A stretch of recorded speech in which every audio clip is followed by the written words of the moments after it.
जैसे सबको पता ही है, कॉडम कम्युनिटी में पिछले कुछ दिनों में काफी कंट्रोवर्सीज हो रही हैं और इन जनरल वानाबी पॉलिटिशियंस की पॉपुलेशन बढ़ती ही जा रही है। फाइनली इट्स टाइम सच बाहर आए और इनमें से कुछ लोगों को एक्सपोज किया जाए। The wait is finally over. So basically, in this video, we will cover Pothead, the backstabber who has betrayed his team time and time again, Felines, which is basically Mafia and Scorpio, the broke sponsor, and the corrupt ESL admins, Nalin and Giriraj. जिन दोनों की reputation के बारे में सबको ही पता है. So there will be 3 chapters in this video, and most importantly, हमारे पास हर चीज का प्रूफ है. So stay tuned last तक for the real juicy stuff. Let's get started. To describe him, Indian कॉडम community के काफी जाने माने खिलाड़ी हैं। कुछ लोग इनको बहती गंगा में हाथ धोने वाला बोलते हैं, लाइक मिस्टर माफिया। कुछ लोग टू फेज मैनिपुलेटर बोलेंगे और कुछ अच्छी टीम्स इनके कारण ही बनी है, जो इनका खुद का कहना है, और हाल फिलहाल में भी काफी चर्चा में रहे हैं। So let's start with the wannabe objective player Pothead. So the first interaction जो हमारा Pothead के साथ था, वो इस साल की WC में था। वो स्टार्टिंग में जीन के DMs में था, asking us कि हमारी टीम में जगह है क्या, एंड उसके बाद one day he comes on a call with us, जहाँ पे वो हमें बोलता है कि कैसे वो फीलाइंस छोड़ने की बात करता है, but at the same time हमें ये भी पता है कि वो फालतू बंदों में भी खेल रहा है। द टीम कॉल्ड फालतू बंदे, उसमें भी Pothead at the same time खेल रहा है with felines. That is obviously suspicious. At the end of the day वो चीजें आगे नहीं बढ़ पाती। उसने इवन हमें बोला था कि he'll play for us, फिर it doesn't happen, जो भी ठीक है। Anyways, after stage 4 this year, Pothead फिर से हमारे पास आता है and we agree Pothead and Wasim will join it, which happens. ठीक है। In all of this time, Pothead ward में join करेगा, दिखाएगा सबको कि like I'm attending the ward, I'm serious, सबको बोलेगा कि देखो मैं तो ये करता हूँ, but in reality we know he was AFK in the wards. हम उसका नाम लेंगे, he would not respond. Million proofs, हमें पता है he is not there. He would often commit to scrims कि ठीक है scrim battle I'll be there. Then when it comes to the time of the scrim, he disappears. वो क्या कर रहा है किसी को नहीं पता. I don't know. Is he playing for some other team? I don't know what he's doing. Slowly he starts showing his true color. वो selfishly खेलना start करता है. He would not listen to the teammates. He would not follow the stats. अपने हिसाब से. Guy would play for kills and still end up going negative. Especially SND control में. Team just knows. He doesn't have the brain cells for SND in control. That's why he hated it. वो अपने आप तो कुछ करता नहीं था. He would not even let us practice properly SND control. Wards में he would interrupt us. Wards इतना time waste होता था. He would वो बंदा पीसी में आके जब टीम का इंपॉर्टेंट डिस्कशन रहता है बिफोर एनी टूर्नामेंट और सम अदर इंपॉर्टेंट स्क्रिम, वो आता है, सब बंदों से लड़ाई करता है वीसी में, टाइम वेस्ट करता है like 30 minutes, sometimes 1 hour, because he wants to like prove himself that he is a good OBJ player. तो अपना OBJ टाइम 1 मिनट से ऊपर करना रहता है।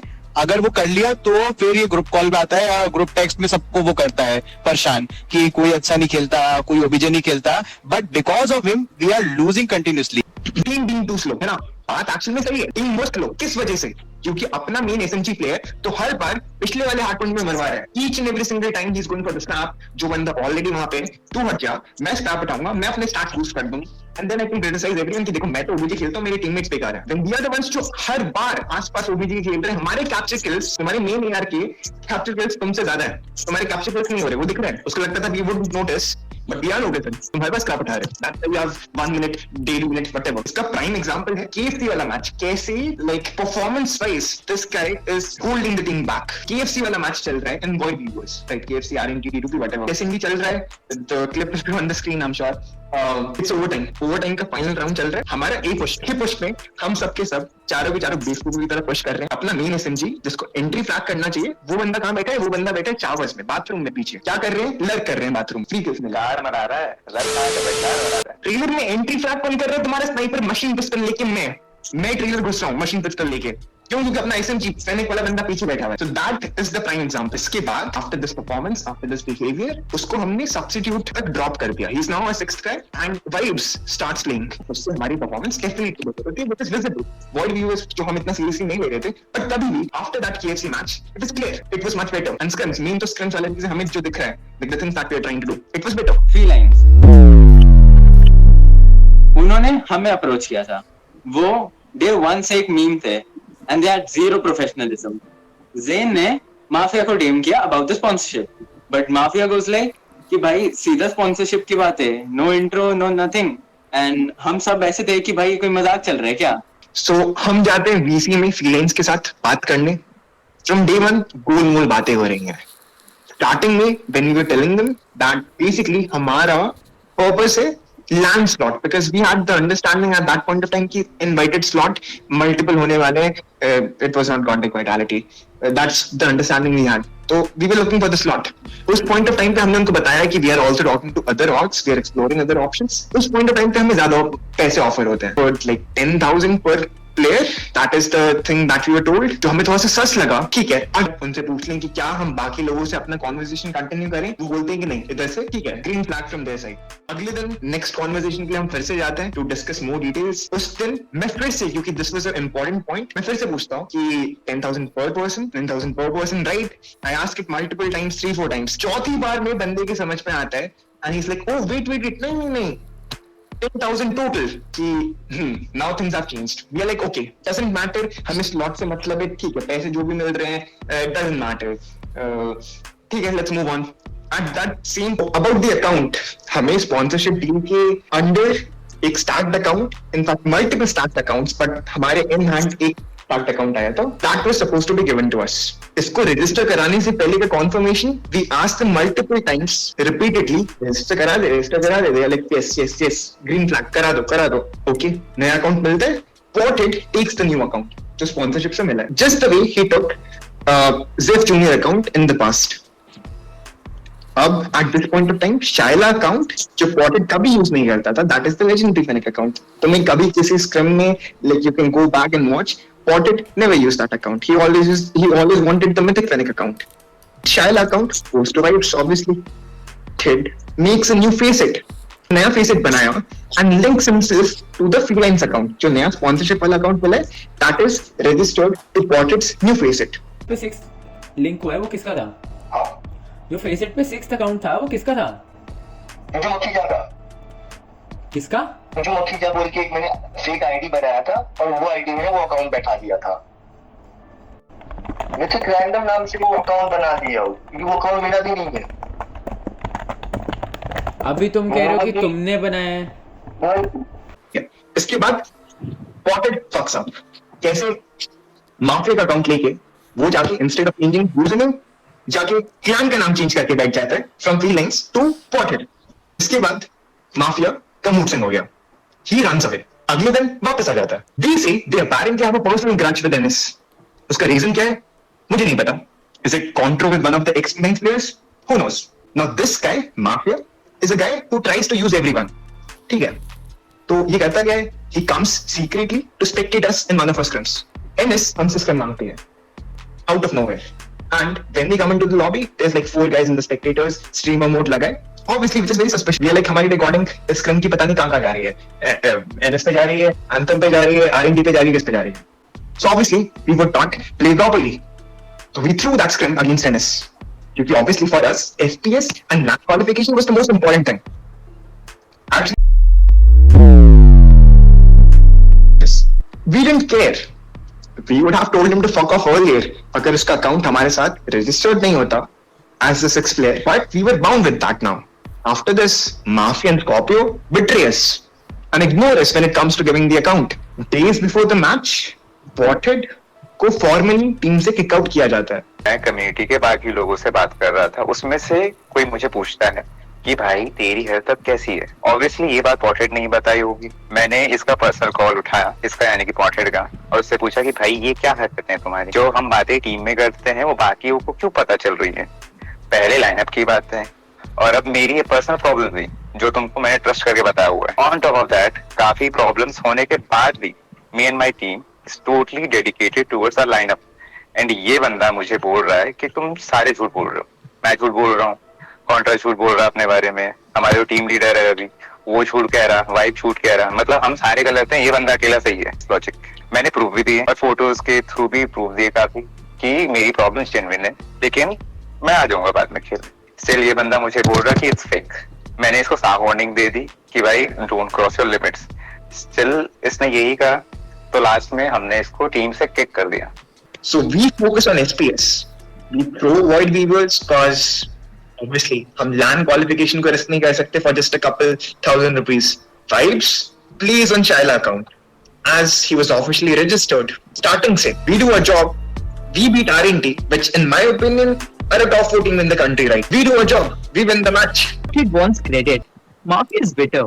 They conspire against us. They try their best to spread lies. We have all proofs that vibes play. Pothead wasn't even in the SPS server and was lying about being Shyla.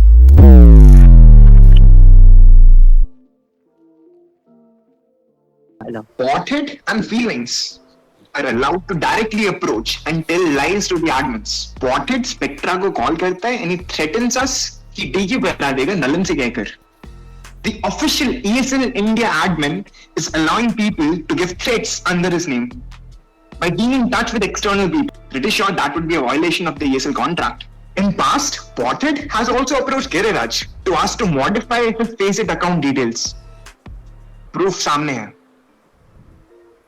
Why are ESL mods in DMs or calls with people outside the team? The guy who betrayed the team, जिस बंदे को kick out कर दिया है, they've also given that information to the mods that this guy is against the team. Why are mods in conversations with these people?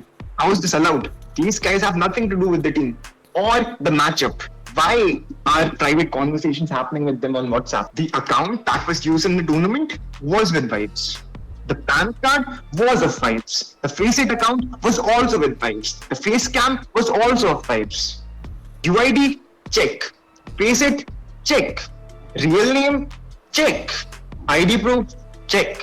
Face cam, check. Voice recording, check. All proofs have been submitted.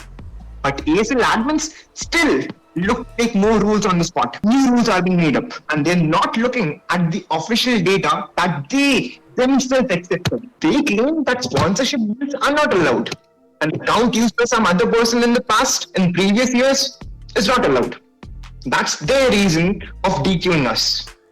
But everyone does that. Sabko pata hai. Like there are other teams who have gotten sponsors and they've gotten accounts. Row last year was a prime example. Like that has always happened. Who remembers who was playing ranked on this account 3 years ago? That's just how sponsorships work. Why is this new rule applied on us for the first time in history? It has never been applied on anyone else. Why is a sponsorship a problem? Fake sponsorship, but whatever. So Vibes had ownership of Shyla UID as well as Faceit until Pothead and Mafia created problems. And when were these problems created? After the tournament. During the tournament, there was no issue. Suddenly, after the tournament ends, after you win a match, issues arise in registration. This is apparently a registration issue. If what they claim is true, even if we assume there was any issue with the registration, let's say, ठीक है, registration issue हमारी side से, then why was it not initially pointed out? Where was the issue at the start? Why was the official Nordwin Gaming Google form accepted in the first place? Why were we not told before that there's a registration problem and we should change it? And then say, oh, wait a second, there's a registration issue. This means Giriraj and Nalin accept that they are incompetent at their job and they did not pay attention to the form and accepted it blindly. Either the form is correct or Nalin Giriraj is sleeping at their job. Which one is it? ये हमारी community के अलग superior कहते हैं, management के नाम पे corruption फैला रखा है. Point number 1, RNT wala match. In that match, RNT from their side account was shared. Streamer mode was allowed on live stream. उसका explanation हमें क्या मिला? Admin himself कि इस बंदे के account पे someone else logged in. That is the big issue. This is not an issue which is happening live on stream. And we also have proof of the admin in its own words saying this. Point number 2. एक दूसरे incident में they allowed underage players with fake documents and took no action because it was a less popular team. Point number 3, admin was helping Pothead, an outsider, conspire against us, despite knowing that Pothead is not innocent. Point number 4, direct conversations on WhatsApp with someone who has nothing to do with the team or the matchup have happened, not just in this case, in another matchup. Bahar ka banda who has nothing to do with this particular matchup, the G5 one, why is he coming into the DMs of one of the players and asking for the recordings? क्या मतलब बनता है? And it has been known that somehow the recordings still reach to that guy. You can see, Mafia. How is he getting these recordings? First of all, why is he asking for these recordings? Second of all, उसके पास उसका access कहाँ से पहुँच गया है? These recordings were only sent to the admins. How have those recordings reached him? Point number 5. Why was a match allowed to happen and then an issue was created after we beat a top 14? Point number 6. If our registration is invalid and they admit to making a mistake, then it will mess up the entire brackets of this tournament, meaning the entire tournament should be null and void. Giving 3 wins to 2 of the teams in the later stages doesn't make sense. What about the previous stages? It would mess up the entire bracket. Are they going to arrange the entire tournament again? What is the solution? Conclusion बस इतना है, पॉरहेड की पूरी जिंदगी झूठ पे है भाई। ये बंदे की उम्र ले लो, अचीवमेंट ले लो, भाई सब झूठ है। इस बंदे ने, मैं अगर एग्जांपल दूं तो जब फालतू बंदे में ये बंदा रजिस्टर्ड था तो ये दूसरी टीम में से भी खेल रहा था, फेलिनीज में। फेलिनीज के पुराने रोस्टर में भी रजिस्टर्ड था और फालतू बंदे में भी रजिस्टर्ड था, ताकि दोनों तरफ से इसे मनी मिले। और वहां पे भी इसने हमें ये बोल के रखा था कि मैं तुम्हारे अगेंस्ट में ट्राई हार्ड नहीं करूंगा, बट फिर भी इसने हमें बैक स्टेप करा और हमारी टीम बाहर हो गई। और इसके हिसाब से तो ये तक कहना कि फेलिनीज की पुराने रोस्टर को ही इसने बनाया है, इसी की वजह से चल रही है। जैसे हर चीज से क्रेडिट लेना है, जो उसके वर्ड्स हैं कि फीलिंग्स जो हैं मेरी वजह से हैं, ऑल दैट, उसकी रियलिटी मुझे पता है। आई वाज देयर डब्ल्यूसी के टाइम पे, स्टेज 4 के टाइम पे I was there as the 6th player. Pothead रोज कितनी गाली खाता था, कैसे वो स्क्रिम्स में शो अप नहीं करता था, वो मुझे पता है। इनफैक्ट इवन वो मुझे ऑफर कर रही थी कि तुम एसएमजी प्लेयर बन जाओ if you want to play. I was like नहीं भाई, मुझसे एसएमजी नहीं होगा, मैंने जिंदगी में एसएमजी नहीं खेली, मैं नहीं प्लेयर। सो इस बंदे को हर चीज का क्रेडिट चाहिए। तो जब मैं एपेक्स में आया तो मेरे को पता लगा कि पॉटहेड अधिराज के लाइनअप में खेल रहा है। तो थोड़े टाइम बाद ये अधिराज के लाइनअप से भी ड्रॉप होता है ड्यू टू सम रीजन। उसके बाद ये चला जाता है एपेरिकस में। एपेरिकस में भी बहुत सारे लाइनअप थे, उनमें भी ये अप अराउंड करता रहता था। जैसे एपेरिकस बर्गर करके एक लाइनअप था, उसके बाद 2-3 लाइनअप और थे एपेरिकस के खुद की, तो उनमें भी इधर से उधर करता रहता था काफी फ्रीक्वेंटली। तो एपेक्स में भी इसकी रेपुटेशन ऐसी ही थी जैसी अभी कॉडम में है, लाइनअप शॉपिंग एंड ऑल। और ये जो पॉटेड है ये फेक कुछ बना फिरता है। मतलब जो नए प्लेयर्स हैं, जो नई टीम्स हैं, या फिर कोई लोअर टीयर की टीम है, वहाँ पे ये जाता है बढ़िया T1, मैं तो बहुत बड़ा T1 कोच हूँ, मैंने स्टेज 4 खेला है, मैंने टॉप 8 खेला है, मैंने ये खेला है, वो खेला है बोल के मेरे पे इतना एक्सपीरियंस उतना एक्सपीरियंस है, ऐसे करके वो फेक कोच बनता है। उसको आता जाता कुछ है नहीं। उल्टा वो एक्सो से जो भी 10% उसके खाली दिमाग में जाता है, वहाँ पे जो भी स्टार्ट होती है उसके 10% जो भी उसके खाली दिमाग में जाता है वो ये चेप देता है। वो भी ठीक से नहीं चेप पाता है। तो बस यही है इसका कोचिंग करियर। सो बेसिकली इसको हर जगह का क्रेडिट खाना है, इसको हर चीज़ का क्रेडिट चाहिए। तो ये हर जगह बोलता रहता है कि मैंने इस टीम को खेलना सिखाया, मैं मेरी वजह से ये है, मेरी वजह से वो है, ये टीम मेरी वजह से, वो टीम मेरी वजह से, पर है इसका कुछ नहीं। Feuding with felines. Who are they? Scammers with mood swings. Wannabe mafia? Wannabe politicians. दादागिरी करनी है। मेरे हाथ में ये कांटा है, कोई असला तो नहीं। मेरे हाथ में ये कांटा है, कोई असला तो नहीं। आप लोगों को चुभा दूं, कोई मसला तो नहीं। बट औकात 1600 रुपए की है। Liars. About the admins, we don't know why they're still employed at a reputed org like ESL. I mean, हमें पता है ESL India operates differently, but such clear corruption and abuse of position of responsibility is just not acceptable. तो ये थी कुछ wannabe politicians, players और admins की काली सच्चाई। आप पूरी दुनिया को मैनिपुलेट करते होंगे या कंट्रोल करते होंगे, लेकिन ये सारी चीजें हमारे आगे नहीं चलेंगी। तो कृपया करके पंगा लेने से पहले 10 बार सोच लेना, क्योंकि एट द एंड असलियत सामने आएगी। भाई मटेरियल बहुत ज्यादा हो गया है, मुझे लग रहा है कि हमको पॉडकास्ट बनाना पड़ेगा।